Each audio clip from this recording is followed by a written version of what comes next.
یہ مشکل نہیں ہو گئی کہ وہ کوئی ایسا رول ادا کر سکے؟ پہلے تو صدر پاکستان کی معاونت سے اس طرح کا رول ممکن تھا، اب تو وزیر اعظم کی خواہش کے بغیر میرا خیال کو آگے بڑھنا یا کوئی بات کرنا کوئی آسان نہیں ہوگا۔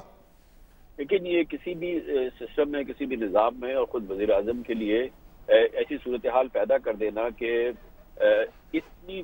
تناؤ کی کیفیت ہو، بلکہ ایک ہیجانی کیفیت ہے جو کہ اس وقت تمام طرف نظر آ رہی ہے، اور اس میں ایک فریق یا ایک ادارہ ایسا ہے جو کہ اس میں اس کو ایک تماشائی کی حیثیت سے نہیں دیکھ سکتا۔ میں اور شامی صاحب تو ہم کیا کریں، تبصرہ کر سکتے ہیں لیکن ہم کچھ کر نہیں سکتے۔ لیکن بہرحال یہ اچھی بات ہے کہ پاکستان میں اس قسم کی صورتحال سے نمٹنے کا ایک ادارہ موجود ہے یا ایک نظام موجود ہے۔ پہلے یہ تھا کہ اس سے کوئی دائمی خطرہ نہیں ہوتا تھا اور یہ مسئلہ سمٹ جاتا تھا، پریزیڈنٹ اور آرمی چیف مل کے اس کو حل کر لیتے تھے جی۔ لیکن اب اگر یہ ہوا تو یہ تو ایک دائمی خطرہ ہو جائے گا، یہ تو دائمی خطرہ جمہوریت کے لیے ہو جائے گا۔ یہ کیسے ہو سکتا ہے کہ ملک ڈوب جائے اور سب اس کو بیٹھ کے نظارہ کرتے رہیں اور اس کو ڈوبنے دیں؟ تو بہتر یہی ہے کہ اس طرح کی دورس کیفیت ہو، اپوزیشن کو بھی دیکھنا ہوگا، اگر ان کو موقع ملتا ہے تو انہیں 2 قدم پیچھے ہٹنا ہوگا، اور کوئی اس میں مذائقہ نہیں ہے۔ دیکھیں